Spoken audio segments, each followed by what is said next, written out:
Salute a tutti! Sappiamo che quando vennero uccisi i ragazzi di Giogoli, in carcere c'era Francesco Vinci, che era sospettato di essere il mostro. In breve, Francesco Vinci era stato arrestato nell'estate precedente dopo la scoperta del legame tra il delitto di Signa e i delitti del mostro, legame costituito dal fatto che era sempre stata usata la stessa pistola. Era stato sentito Stefano Mele, che aveva reiterato le sue accuse contro Francesco Vinci, e gli inquirenti avevano sperato che queste accuse avessero avuto un fondamento e avevano sperato che il mostro fosse proprio Francesco Vinci, che aveva continuato comunque a dichiarare la sua innocenza. E la sua innocenza la dichiarò a maggior ragione dopo il delitto. Infatti si legge in un articolo della Nazione del 13 settembre 83 questa sua dichiarazione, diciamo così, bellicosa.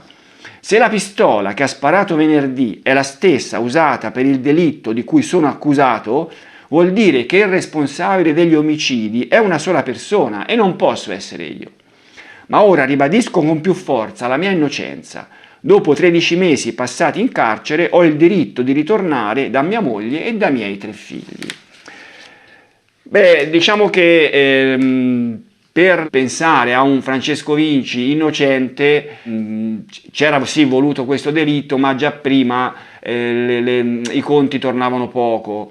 Quando era subentrato Mario Rotella al giudice istruttore iniziale Vincenzo Tricomi nell'aprile 83, si era trovato di fronte a un'istruttoria che lo convinceva poco, però comunque lui aveva voluto tenere ancora Vinci sotto torchio, diciamo così, perché sperava sempre comunque attraverso di lui di poter raggiungere questa pistola, cioè capire questa pistola dove era finita.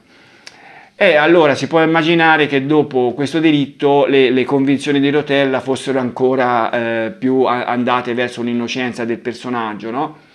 In quel momento a indagare sui delitti del mostro non era soltanto l'ufficio istruzione, che così da un punto di vista formale sarebbe stato l'organo preposto. L'ufficio istruzione, appunto, di cui l'incaricato era il giudice istruttore Mario Rotella in quel momento, da un punto di vista formale avrebbe dovuto essere quello che teneva, diciamo così, portava avanti l'istruttoria. E poi alla fine dell'istruttoria avrebbe dovuto dare il controllo alla procura attraverso poi un uomo della procura, il PM, no? Che sarebbe dovuto andare in dibattimento a portare, diciamo, le conclusioni dell'istruttoria, ma in questo caso l'istruttoria non poteva finire fino a che il mostro non fosse stato individuato, eccetera eccetera. Per cui praticamente si trovavano a indagare entrambi gli uffici dal suo punto di vista la procura, che ricordiamo aveva come referente ufficiale Adolfo Izzo, però dietro c'era una figura, diciamo così, più carismatica, che era Piero Luigi Vigna, che poi sarebbe diventato procuratore capo di lì a poco, e che era quello che un po' coordinava le indagini da un punto di vista della procura. E fu proprio Luigi Vigna che, dopo il delitto di Giogoli, prese l'iniziativa di andare a inquisire un nuovo personaggio. Cioè l'idea della procura era quella che Francesco Vinci potesse essere il mostro e che per il delitto di Giogoli fosse stato sostituito, diciamo così, da una persona che lo voleva scagionare. Questa persona si pensò che potesse essere Antonio Vinci. Sappiamo chi era Antonio Vinci, ripetiamolo in breve. Antonio Vinci era il figlio di Salvatore Vinci, che nell'83 aveva 24 anni, figlio di Salvatore Vinci e della sua prima moglie Barbarina Steri, morta, sembra suicida, in Sardegna, quando lui aveva 1 anno. Antonio Vinci, probabilmente perché come molti altri riteneva che ci fosse la possibilità che la morte della madre fosse stata un delitto commesso dal padre, non aveva mai avuto buoni rapporti col padre e li aveva avuti molto migliori con lo zio, con Francesco Vinci. Con lo zio aveva anche condiviso, diciamo così, dei piccoli reati.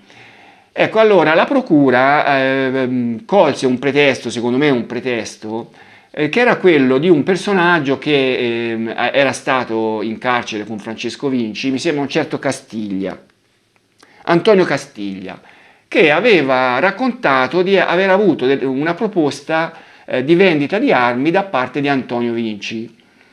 E in effetti Antonio Vinci venne così seguito e si arrivò, sembra, a un casolare dove era custodita una valigia con dentro 4 fucili. Ecco, voglio premettere che le notizie su queste indagini su Antonio Vinci non sono emerse dalla documentazione che ho io, nemmeno da giornali. Praticamente a parlarne più che altro è il libro di Mario Spezzi, Dolci colline di sangue, dove queste indagini su Antonio Vinci vengono seguite abbastanza bene. Ecco, io racconterò più o meno le cose che si leggono su quel libro. Il 19 settembre 83 Antonio Vinci fu condotto in carcere e appunto gli fu prospettata questa accusa di aver queste armi che risultavano rubate a tempo prima a Volterra. Lui però respinse le accuse, secondo lui non aveva niente a che fare con queste armi. Queste stesse accuse furono poi reiterate verso lo zio Francesco, a quanto lascia capire Mario Spezzi, per creare la possibilità che i due si tradissero l'uno con l'altro. Naturalmente non è che interessava la storia delle armi, interessava che venisse fuori qualche indizio relativamente alla vicenda del mostro. I due furono messi a confronto, furono anche, gli fu detto all'uno che l'altro aveva parlato e viceversa, ma i due rimasero sulle loro posizioni e non respinsero ogni accusa. Diciamo che non dettero elementi per poter proseguire con quest'idea che ci fosse stato questo delitto di Giogoli da parte di Antonio Vinci. E in effetti poco dopo, il 13 febbraio dell'84, venne fatto il processo per queste armi a entrambi e il processo arrivò alla conclusione che questi due non c'entravano assolutamente niente. No? Diciamo che questa è la migliore dimostrazione che questa vicenda delle armi era un pretesto perché si voleva arrivare a trovare qualcosa che riguardava i delitti del mostro. Tra l'altro, vabbè, poi Antonio Vinci avrebbe avuto qualche altro piccolo ruolo, diciamo, in questa vicenda. Il più grosso forse è quello di quando sarebbe comparso al processo contro il padre per la presunta uccisione della madre. E poi in ogni caso sarebbe diventato Antonio Vinci il famoso Carlo, no? Questa è una notizia che tutti conoscono, che Mario Spezzi nel suo libro Dolci colline di sangue indicò come il mostro di Firenze, un espediente, diciamo così, letterario, soprattutto credo rivolto al mercato americano, per non lasciare il lettore a bocca asciutta dopo aver letto tutto il libro e non avere le idee chiare su chi poteva essere questo mostro.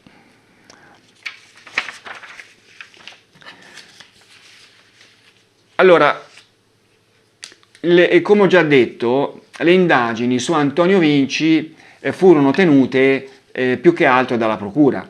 Nella sua sentenza Rotella parla di Antonio Vinci, ma ne parla pochissimo.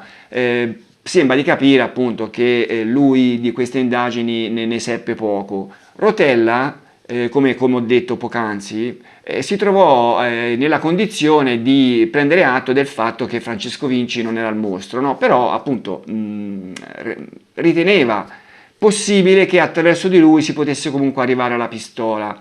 Ma il fatto che non fosse il mostro gli venne confermato anche dalla perizia psichiatrica, non so se si può chiamare perizia psichiatrica, comunque la perizia che aveva tardato così tanto, no? Che era stata affidata a dei periti, poi l'incarico gli era stato revocato, era stato affidato ad altri. A ottobre finalmente arrivarono i risultati che che riconobbero che Francesco Vinci non aveva alcuna patologia di tipo maniacale, era capacissimo di intendere e di volere, insomma questa perizia non dette nessun appiglio a vederlo come possibile responsabile dei delitti del mostro.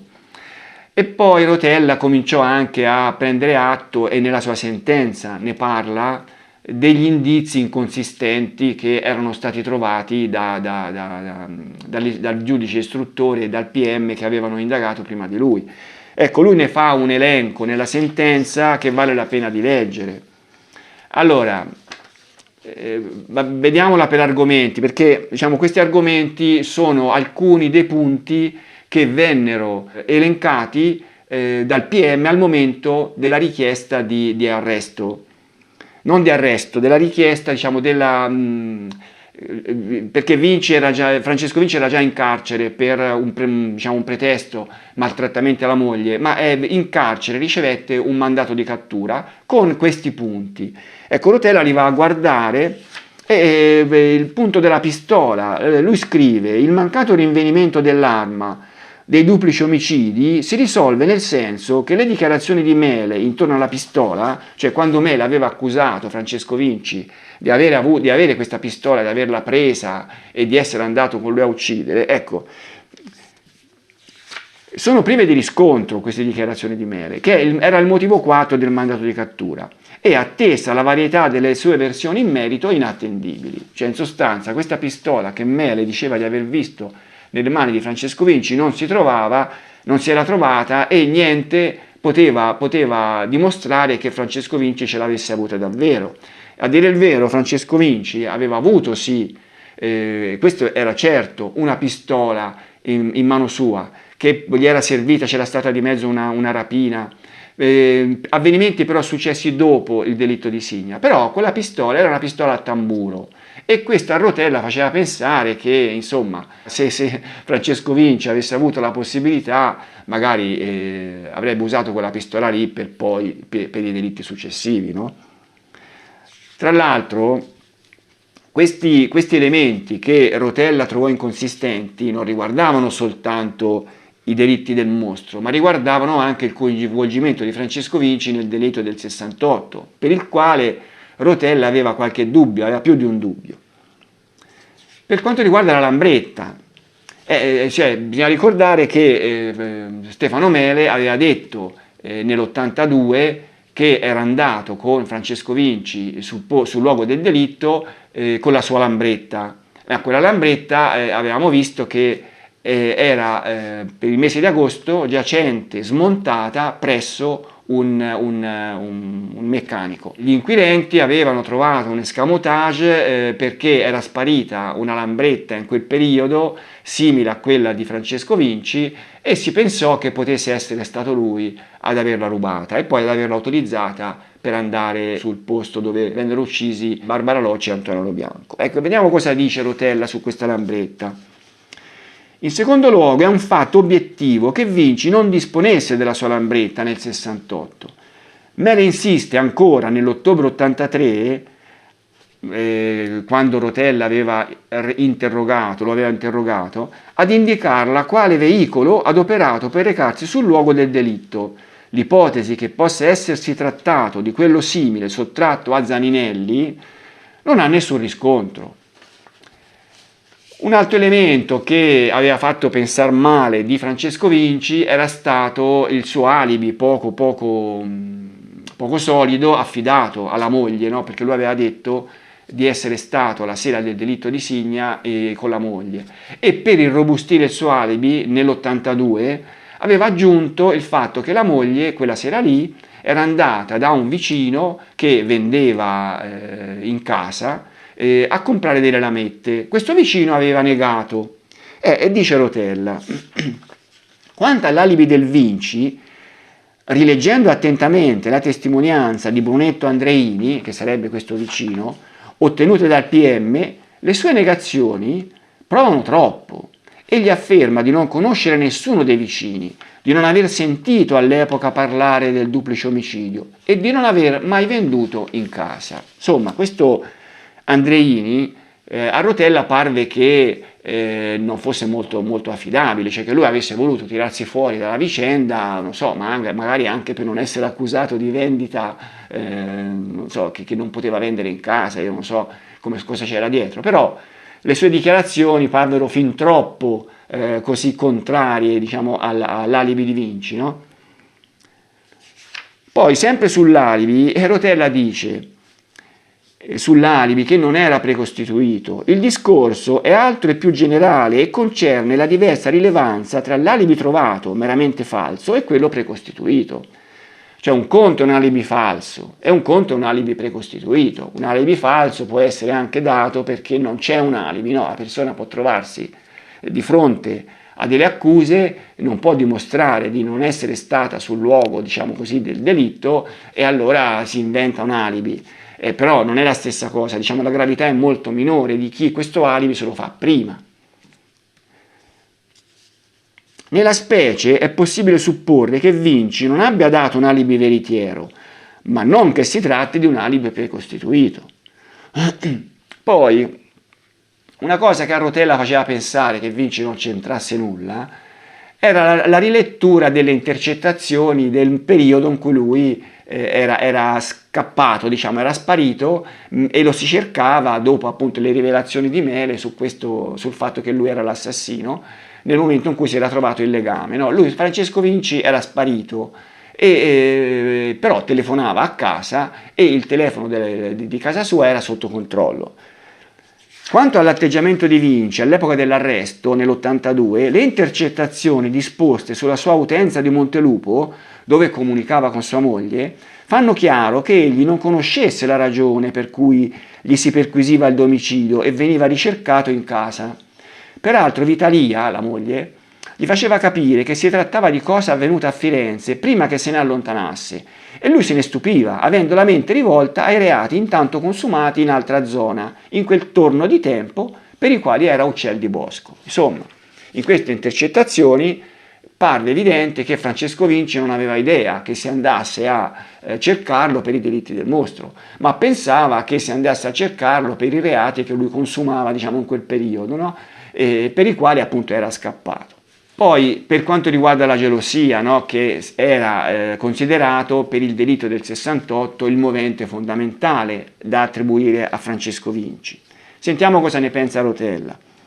Era all'epoca sostenibile un suo movente di gelosia e, non a caso, a partire dal maresciallo Funari, comandante della stazione di Lastra Signa, Mele, Salvatore Vinci, a finire ai congiunti dell'ucciso, tutti hanno detto o stimato che potesse essere l'omicida, proprio a motivo della sua gelosia. Se non che questa unanimità appare sin troppo scontata, di tal che qualcuno avrebbe potuto profittare della possibilità che i sospetti si appuntassero su di lui per farsene ragione di impunità. Ecco, allora in questa considerazione di Rotella fa capolino quello che lui considera il vero assassino, che non era Francesco Vinci ma era Salvatore, no? Diciamo, questo lo diciamo così.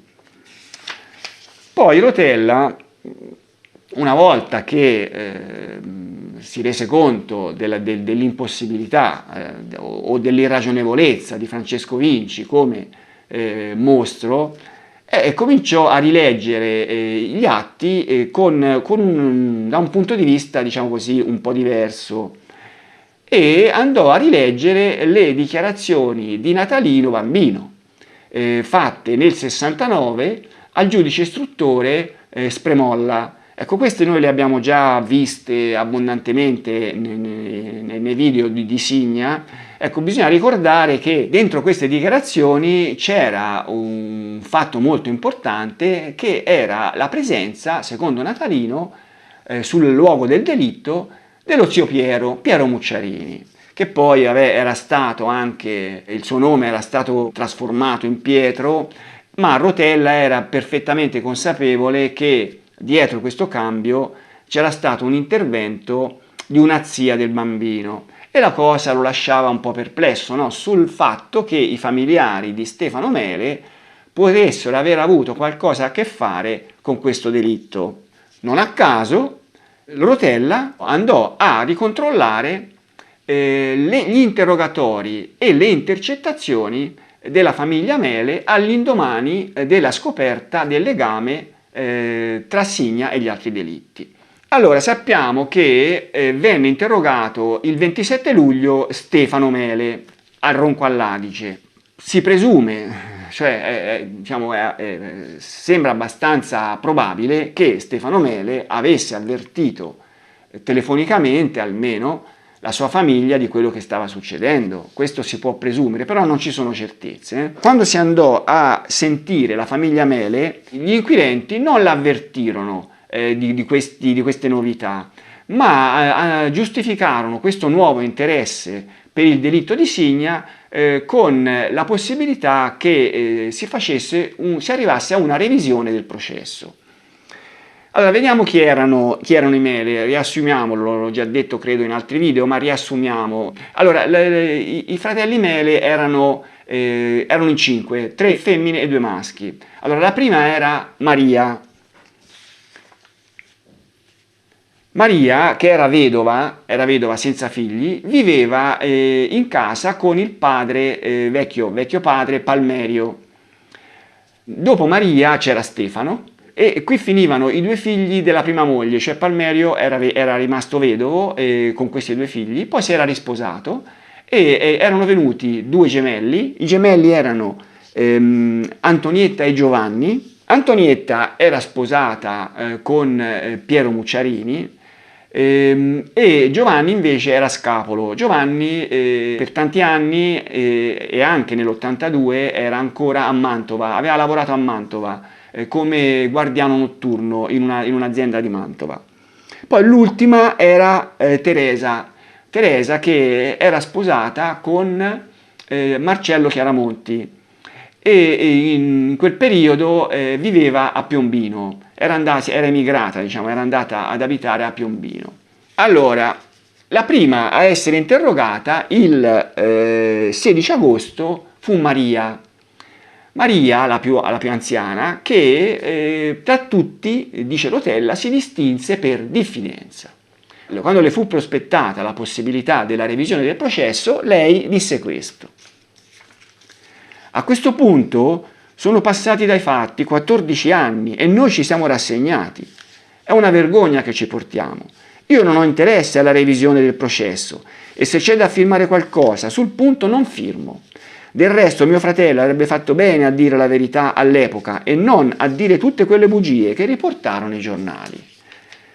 Cioè, insomma, Maria in quel 16 agosto 1982 si era dichiarata assolutamente contraria a ritornare sull'argomento. Tra l'altro, diciamo, le fu chiesto che cosa pensava di Francesco Vinci e lei cercò di allontanare questa figura dalla vicenda, prese le distanze da Francesco Vinci, no? Come se fosse una persona con la quale lei non voleva avere a che fare, al contrario però di suo padre.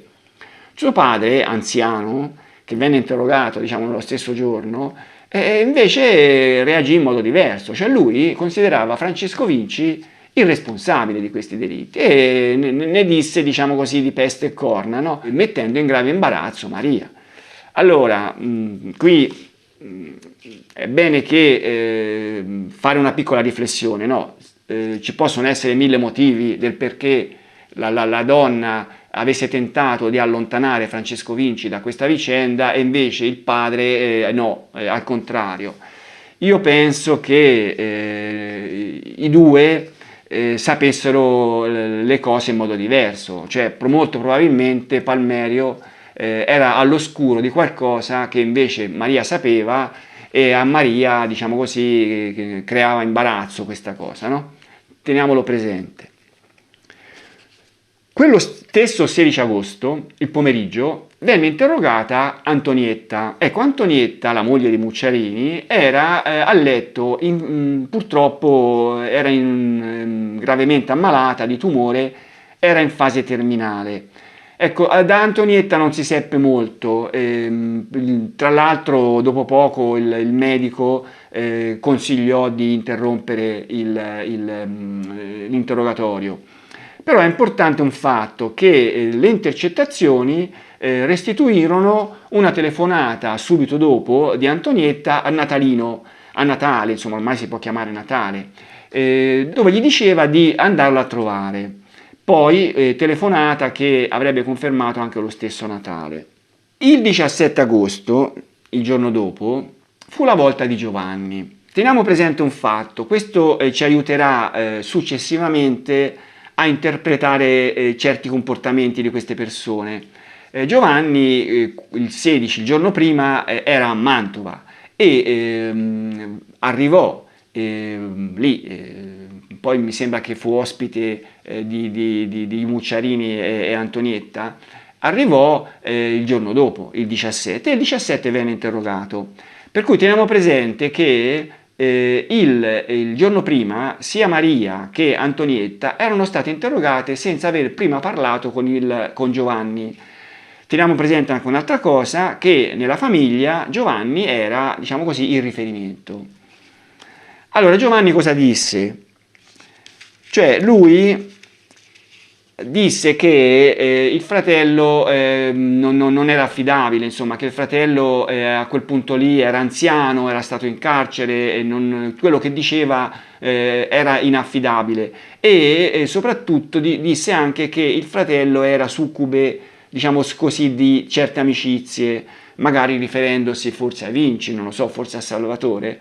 Comunque disse che era più dipendente dalle sue conoscenze che dai familiari. Ma Giovanni apparve molto sospetto a Rotella anche per un'intercettazione telefonica, mi sembra con Maria. Maria, quella che appunto avevo detto era la più sospettosa, diciamo, no, di queste persone. In questa intercettazione telefonica disse Giovanni: bisogna stare attenti a non farsi le scarpe l'un l'altro.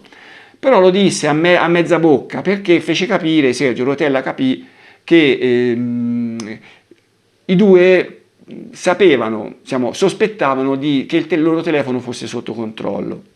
Il 19 agosto venne intercettata una telefonata tra Maria e Antonietta, no, tra Maria e Teresa, la moglie di Marcello Chiaramonti, che non era ancora stata sentita, no? Evidentemente era a Piombino. In questa telefonata le due si dissero ignare di come erano andate le cose e dissero che Stefano, loro fratello, ancora custodiva una verità che loro non conoscevano e che per tanti anni aveva taciuto. Però parve evidente che si sentivano ascoltate. Il 21 agosto fu la volta di Teresa. Ecco, e qui ne riprenderemo il discorso nel prossimo video, ma compare un elemento che potrebbe essere stato frutto dell'incontro familiare con Giovanni, che diciamo così ne fu il coordinatore. Ecco, Teresa disse che nei giorni lei aveva custodito Natalino il giorno in cui Mele era in carcere, era in caserma, aveva confessato di aver ucciso assieme a Salvatore Vinci e poi fu portato in carcere. Ecco, lei aveva tenuto Natalino e raccontò che Natalino le aveva parlato di un'ombra che lo aveva accompagnato fino al De Felice, un'ombra del quale lui non aveva saputo dire nulla. Teniamola presente quest'ombra. Poi successivamente disse Teresa che a quest'ombra il bambino aveva dato il nome di zio Pietro. Anche questo teniamolo presente, Pietro, non Piero. Il 26 agosto, un po' di giorni dopo evidentemente, no, si ritornò a casa di Antonietta a interrogare il marito, Piero Mucciarini. Ricordiamo Piero Mucciarini che era stato assieme a Stefano Mele la mattina in cui Mele aveva testimoniato contro Salvatore Vinci. Ecco, di quella mattina riferì Mucciarini che il congiunto Stefano Mele, era preoccupato per l'incolumità sua e del figlio. Ecco, anche questo, teniamolo presente questo elemento, no? Perché rientra forse in questo, diciamo così, in questo accordo che i familiari di Stefano Mele avevano preso.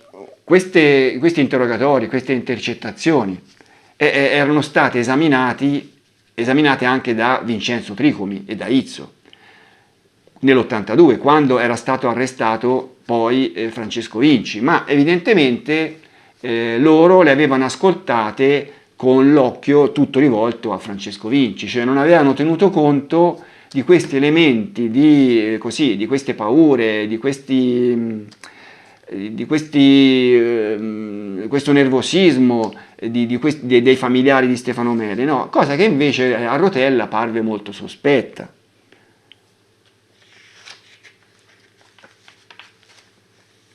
E allora, dopo essersi convinto che Francesco Vinci effettivamente non c'entrava nulla, a un certo momento Rotella decise di andare a ascoltare Stefano Mele. A dire il vero lo ascoltò anche nell'ottobre, ma è un interrogatorio quello del quale non si hanno molte notizie, ma che non pare che fosse stato un interrogatorio molto significativo. Mele era rimasto più o meno sulle sue convinzioni, cioè diciamo, la sua convinzione che a uccidere a Segna fosse stato Francesco Vinci, e gli inquirenti probabilmente non fecero pressione più di tanto, cosa che invece accadde il 16 gennaio dell'84. Cioè Rotella assieme a Izzo andarono ad ascoltare Stefano Mele mettendolo di fronte all'evidenza, cioè tutto portava a pensare che Francesco Vinci non fosse il responsabile dei delitti del mostro, ma non fosse nemmeno il responsabile del delitto di Signa. E gli presentarono tutte le incongruenze, la lambretta, la pistola, insomma tutte quelle cose lì, no? E allora cosa fece Stefano Mele? Stefano Mele prima tentò in tutti i modi di continuare a sostenere la colpevolezza di Francesco Vinci e poi cedette, ma cominciò a barcollare, cominciò a dire che sì, effettivamente non era lui, lui lo aveva accusato perché lo odiava, ma era un personaggio che lui non si ricordava più, non si ricordava più quasi niente di questo personaggio. Secondo Mele, a fare il delitto assieme a lui c'era un muratore siciliano di 25 anni, del quale non si ricordava il nome, poi balbettò vari nomi, lo chiamò Salvatore, lo chiamò Angelo, lo chiamò Virgilio. Virgilio, bisogna ricordare che Virgilio era lo pseudonimo di Carmelo Cutrone, no? Uno degli amanti della moglie. Ecco, insomma, Stefano Mele traballava, cioè era incapace di sostituire alla figura di Francesco Vinci una figura altrettanto diciamo così, credibile, secondo lui. E poi passò addirittura a accusare, tirò in ballo, non è che lo accusò apertamente, ma tirò in ballo ancora Salvatore. E Sibillino disse che Salvatore aveva la macchina a quattro ruote, lasciando intendere, così capirono i suoi interlocutori, che quella macchina poteva essere stata la macchina che aveva portato gli assassini sul luogo del delitto. Alla fine Stefano Mele ritirò fuori il personaggio Carmelo Cutrona, che aveva già accusato all'epoca, Rotella dice chiaramente che l'accusa contro Carmelo Cutrona non metteva conto di essere presa in considerazione, no? Non c'era niente contro questo personaggio. Ma allora cosa si può dire del comportamento di Stefano Mele in quell'occasione? Evidentemente Stefano Mele temeva due cose fondamentali. Una era chiara, no? Temeva di essere ancora accusato del delitto. Cioè lui nella sua ingenuità, diciamo, non aveva ancora capito che quel delitto ormai era chiuso e lui non avrebbe più potuto entrare in carcere per quel delitto. Però lui lo temeva lo stesso, si era fatto fare un'assicurazione scritta, insomma, però lui aveva ancora paura, era convinto sostanzialmente che la sua pena fosse stata lieve e temeva che gli si potesse chiedere conto di maggiore responsabilità. E poi quello che poteva apparire abbastanza scontato era la paura di Stefano Mele che si andasse a indagare nell'ambito dei suoi familiari. E infatti lui, in un momento in cui si era toccato l'argomento dei suoi familiari, lui si era affrettato a dire, discutendo di questo personaggio che voleva sostituire a Francesco Vinci: non si tratta di persona a me cara. E poi aggiunse: il bambino un nome lo fece, era lo zio Pietro, il fratello di Barbara. Ecco, cioè in questa frase maliziosa si può leggere il tentativo di Stefano Mele di portare gli inquirenti su strade diverse da quelle della sua famiglia, addirittura andando a ventilare la possibilità che di mezzo ci fosse stato il fratello della moglie, no? Il suo cognato, Pietrino Locci. Insomma, è perché evidentemente Mele non sapeva che pesci prendere e temeva che si cominciasse a indagare nell'ambito dei suoi familiari.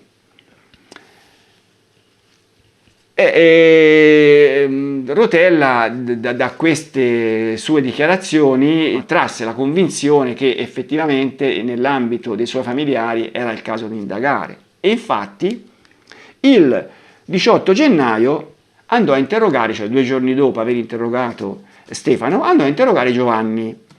Il comportamento di Giovanni in questo interrogatorio lo insospettì ulteriormente, perché Giovanni tentò in tutti i modi di convincerlo che le parole di Stefano Mele non avevano valore, perché Stefano Mele ormai era, il fratello era ormai compromesso come stato mentale.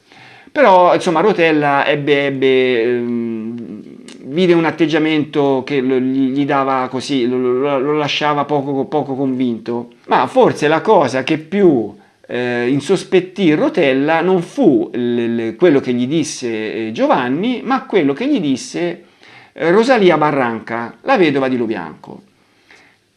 La vedova di Lobianco, sentita in quei giorni, gli raccontò un fatto, questo: ricordo adesso che durante il processo d'appello in via Cavour io uscii dall'aula. Mi seguì il fratello di Mele e io gli dissi: proprio a mio marito, padre di 3 figli, doveva succedere?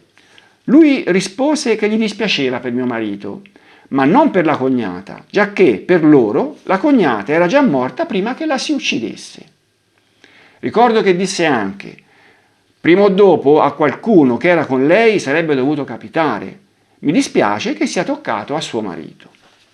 E allora come le interpretò Rotella queste parole? Le interpretò che praticamente gli parve una specie di confessione, cioè Giovanni praticamente aveva confessato a questa donna che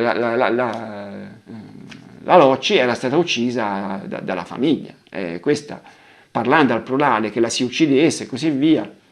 E praticamente dette anche un movente, no? Il movente che era quello di una donna che svergognava tutta la famiglia, cioè che era nel loro mirino già da tempo, prima o poi la si doveva uccidere. Questo fu quello che capì Rotella, no? Onestamente è quello che posso capire anch'io.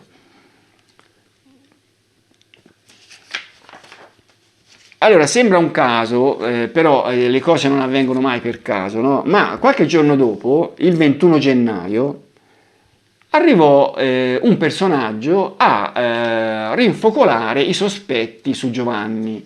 Questa volta non dei sospetti sul delitto di Signa, ma dei sospetti sui delitti successivi. Questa donna si chiamava Yolanda Libra. Allora lei andò dai carabinieri di Scandicci a denunciare un fatto. Temeva che Giovanni Mele la volesse uccidere, per conto del marito, dal quale lei era separata. Con Giovanni Mele la donna aveva avuto una relazione che era finita. Ecco, lei raccontò di questa relazione e raccontò dei comportamenti di Mele, di Giovanni Mele, che agli inquirenti a Rotella parvero comportamenti sospetti. Ecco, allora, Mele l'avrebbe condotta spesso in giro senza meta, anche vicino a luoghi sinistri, come un cimitero abbandonato. Poi le avrebbe fatto degli strani discorsi sul suo membro. Lui aveva, pare, un membro virile, insomma, un pene gigantesco, però disse la donna che era, sì, però non funzionava bene. E raccontò la donna che Mele le avrebbe detto che c'era una lesbica che preparava le donne per lui con un grosso fallo artificiale. Insomma, adesso non voglio star qui a raccontare questi particolari, ma insomma, diciamo particolari che fecero pensare a Rotella di essere davanti a un personaggio un po' maniaco, no? Poi raccontò che Giovanni teneva nel bagagliaio della sua auto degli strani oggetti, corde con le quali le raccontava di legare le donne con certe tecniche così per aumentare il piacere sessuale. Aveva delle bottigliette di liquido profumato, io non so come possa considerarsi qualcosa di sospetto. Riviste pornografiche, un grosso coltello, c'erano diciamo così, questi oggetti che a Rotella parvero sospetti. E poi alla fine lo disse chiaro, questa donna disse: io sospetto che il Giovanni Mele sia il mostro di Firenze. Allora, insomma, questi racconti non è che potessero, cioè se fossero stati fatti su un personaggio qualsiasi probabilmente non sarebbero stati presi troppo sul serio, no, dai carabinieri, però riguardando Giovanni Mele, che era il fratello di uno che era stato accusato dell'omicidio di Barbara Locci, e che poi c'era stata la pistola che aveva ucciso nei delitti seguenti, insomma, è chiaro che questi racconti vennero guardati in una luce di grossa sospettosità. Il 24 gennaio, sempre siamo nell'84, vennero effettuate delle perquisizioni. Venne perquisita la casa di Maria, la casa di Antonietta. Attenzione, Maria, la sorella, no, e Antonietta, anche lei la sorella, che nel frattempo era morta. La casa di Antonietta era rimasta al marito, a Mucciarini, ma su quella casa aveva delle mire, diciamo così, dei diritti anche Giovanni. E Giovanni si trovava appunto ospite in quel periodo, in quella casa lì. Ecco, vennero trovati, e anche la macchina di Giovanni venne perquisita, vennero trovati degli oggetti che dettero da pensare, degli oggetti taglienti che si misero in rapporto evidentemente alle scissioni del mostro. No, Giovanni raccontò che questi oggetti gli servivano per il suo hobby, che era quello di intagliare il sughero. Comunque va bene, diciamo che tutta questa serie di elementi non è che poi fossero elementi particolarmente significativi, no? Anche le accuse della Libra, sì, la Libra disse che secondo lei Giovanni era il mostro, però cioè non è che portò delle prove. Ma invece quello che più di tutti mise nei guai Giovanni fu un'altra cosa, fu un biglietto trovato nel portafoglio di Stefano Mele. Ecco, questo biglietto e le conseguenze, l'interpretazione del biglietto e le conseguenze del biglietto saranno oggetto del prossimo video. Vi saluto.